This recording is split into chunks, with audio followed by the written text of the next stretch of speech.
Hello again. Right, so in this part, we're going to continue looking at the effects of smoking. In the last part, we looked at the effect of tar on the lungs. Now remember, there were three components in cigarette smoke that we needed to know about. Tar, carbon monoxide, and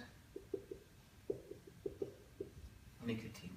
Okay. Now, tar affects the lungs mainly, and it's carbon monoxide and nicotine that affect the cardiovascular system, i.e., blood vessels, blood, and the heart. Okay. So, what we're going to look at in this section is specifically how carbon monoxide and nicotine affect the heart and blood vessels. Okay?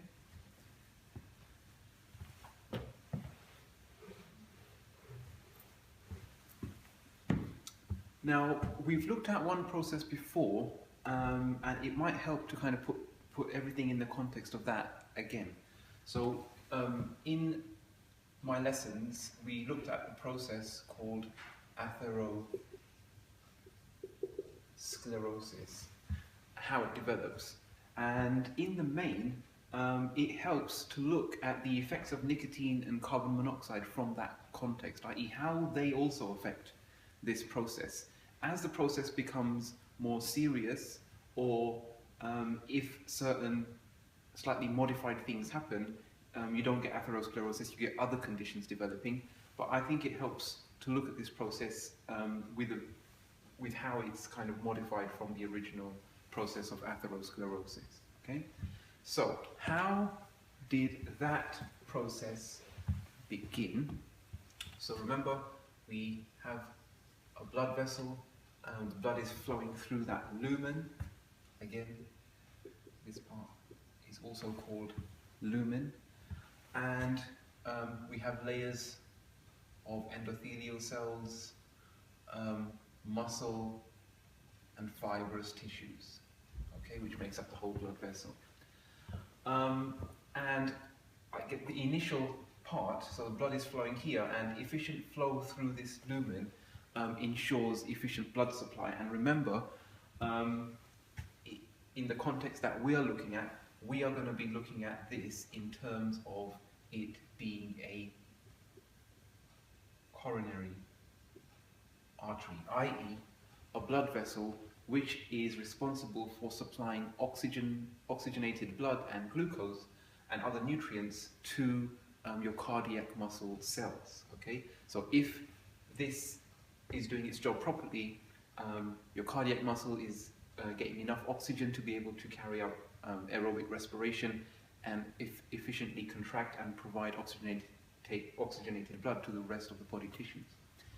Okay, so it's the coronary artery, lumen, and the first stage in the development of atherosclerosis would be damage to the artery walls. Okay, so damage to the artery wall. Okay, so that's the first step. Now, when the artery wall is damaged, the next step is that you can get deposition of cholesterol in the artery wall. So you've got deposition of cholesterol, and you have to be specific about this. It's in the artery wall or lining. Okay, so damage to the artery wall, it allows cholesterol and other fatty substances to be deposited there, and once this happens, it attracts phagocytes. Okay, so it's kind of initiating an inflammatory response. Okay, so you've got phagocytes being attracted there. their job obviously is to sense areas where damage has occurred and try to repair that. However, in this case, all this kind of promotes is the deposition of more fat. So these phagocytes, they arrive and they absorb the fat and they develop into foam cells, and this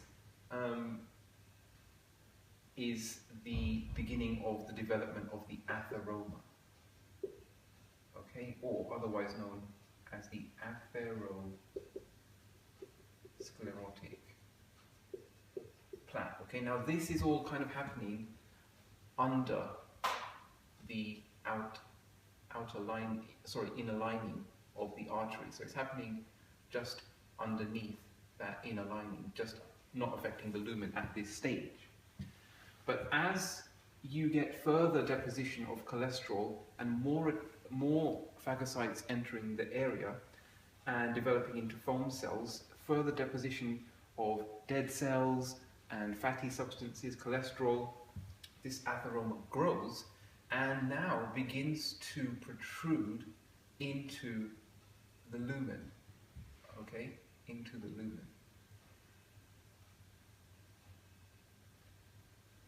And if this continues, pushing further and further into the lumen, you will start to get a narrowing of the lumen, an obstruction formed by the atheroma to normal blood flow.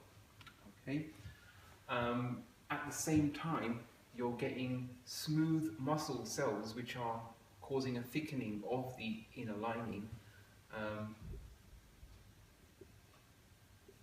increased smooth muscle cells, and what they're moving into the inner lining for is to prevent the plaque kind of bursting into the lumen, which would be a disaster. So smooth muscle cells moving and causing a thickening of the inner lining. Okay. Now, the whole effect of this is to reduce blood flow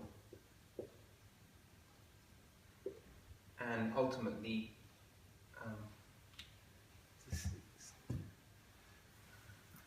reduce blood flow, and just shorten it down, and the supply of oxygen to, and this is important, cardiac tissue, muscle cells. Okay, so this is the kind of general process that we're going to be looking at. Carbon monoxide and nicotine kind of feed into this, and obviously they have some unique effects, so we'll be looking at that as well. But in general, we need to be looking at this process for atherosclerosis and how carbon monoxide and nicotine affect the development of how quickly this can happen. Okay? So this is the basic process. Now let's see what kind of modifications there can be of this. Now this is what we'll call atherosclerosis. Okay, so development, or it's technically it's the deposition of the fatty substances to form the atheroma. There are obviously specific names for what happens when you reduce the blood flow to the cardiac tissue enough. Okay. Such as angina, heart failure, that kind of thing. So that's atherosclerosis. Now, what other things could happen? Now, this atheroma, because blood is not flowing smoothly in this area, what can happen is increase the chance of blood clots forming. Okay. Now, if there's a blood clot forming, you can see then this is obviously going to affect the supply of oxygen to dependent tissues, and this is called a thrombosis. Okay.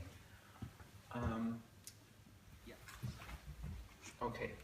The conditions where atherosclerosis or thrombosis, whenever there's an obstruction, either via the atheroma or via the blood clot that affects the supply of oxygen and therefore the death of heart tissue or cardiac tissue, that as a group of diseases are called coronary heart diseases. Okay, so if you're asked a question about those, you will want to mention atherosclerosis and thrombosis, both of those things being linked but kind of separate as well, but both causing the obstruction of oxygen, the obstruction of blood flow in a coronary artery and affecting the supply of oxygen to cardiac tissue. If the heart cannot function, all the other tissues, organs in your body will eventually suffer as well because they are not getting the supply of blood. Okay? Right. Now, the other kind of modification is that if this blood clot was to, was small enough to move around the body, but then eventually get stuck somewhere else, one specific incidence of this that you need to know about is if the blood clot moves around the body and then ends up forming an obstruction in an artery in the brain. Okay, so if this happens, if the blood clot forms in an artery of the brain and not the heart, you're directly going to be depriving the brain of oxygen, and when that happens, your brain tissue will die, and that is called a stroke. Okay?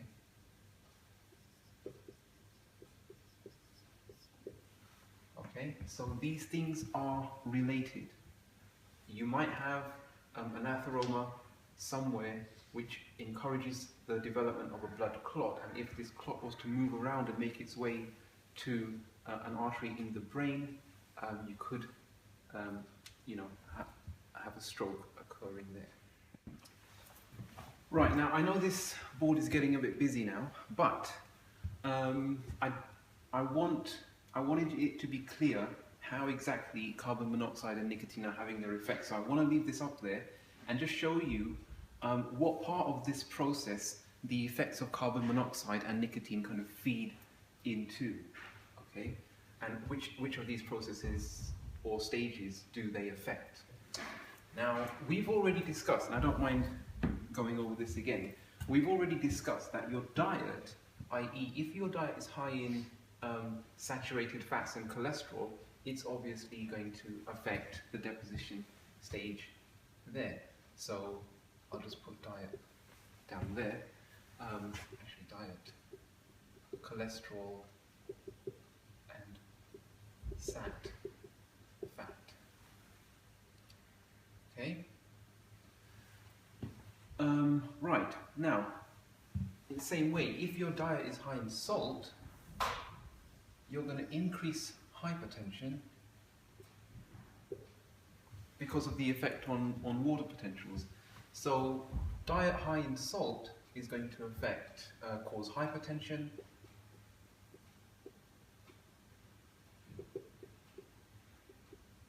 and therefore it's going to cause damage to the artery because of the high blood pressure, and that's also going to affect or increase the likelihood of this process developing.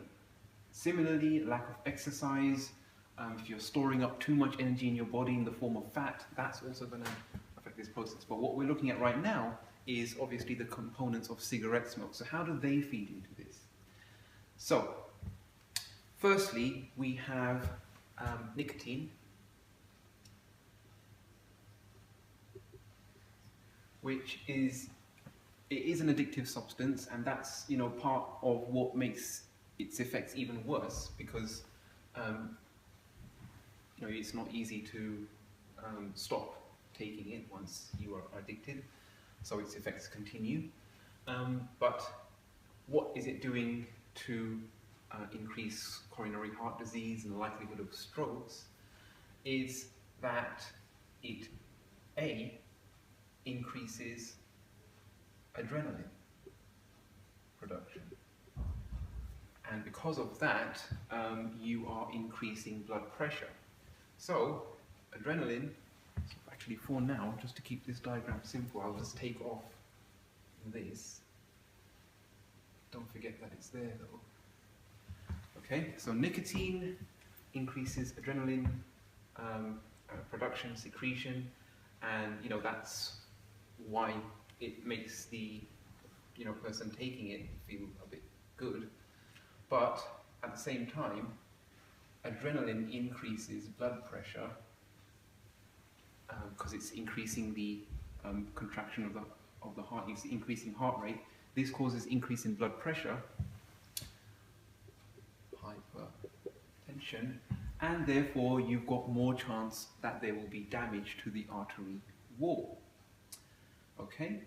At the same time, nicotine also increases the adhesiveness, i.e. the stickiness, but you're going to say this, adhesiveness of platelets. Okay, now platelets are a group of red blood, not red blood cells, they are blood cells flowing around in the blood plasma just like red blood cells, but their main function is to clot if there is an injury, to prevent loss of blood. Okay, so that's a useful function that they perform, but nicotine actually increases their stickiness, makes them more likely to clot, and therefore it increases the chance of a blood clot forming, increasing the chance of thrombosis or stroke. Okay, now let's look at carbon monoxide. Remember, you don't ever write this, you write out the full thing. Now carbon monoxide, it combines irreversibly with hemoglobin, reduces the oxygen carrying capacity of hemoglobin and the blood, reduces oxygen carrying capacity of blood, and this means that your heart has to pump more blood in the same amount of time in order to get the same amount of oxygen to all your tissues, i.e. your heart is working harder, pumping faster, and therefore this also increases blood pressure. So again, hypertension causing, or more likely to cause, damage to an artery wall, thereby initiating that process. Okay, that could lead to thrombosis, coronary heart disease, or stroke. Thrombosis, stroke, or heart failure, and that group of conditions. Okay. Right. Okay, finally, not going to add any more detail to this, but what you do need to know, and I'll expect you guys to do the research on this yourself, is the symptoms of stroke, coronary heart disease. Okay, so if someone is suffering from stroke or coronary heart disease, what are the symptoms that show themselves? So we've kind of looked at what the development of the process is internally, but outwardly, how is this kind of manifesting itself in terms of the symptoms that someone is feeling?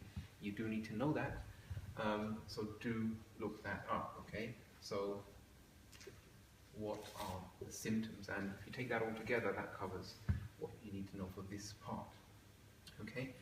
So symptoms of coronary heart diseases as well as stroke. Obviously related, but this is taking place in the brain, remember, it's affecting brain tissue, and this is affecting heart, cardiac muscle, okay?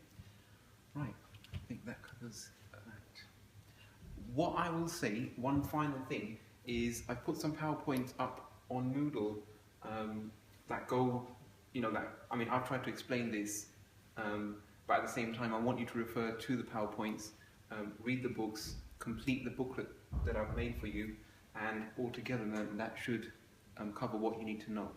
Okay, so do use the PowerPoints as well, don't just rely on the videos. Okay guys, good luck.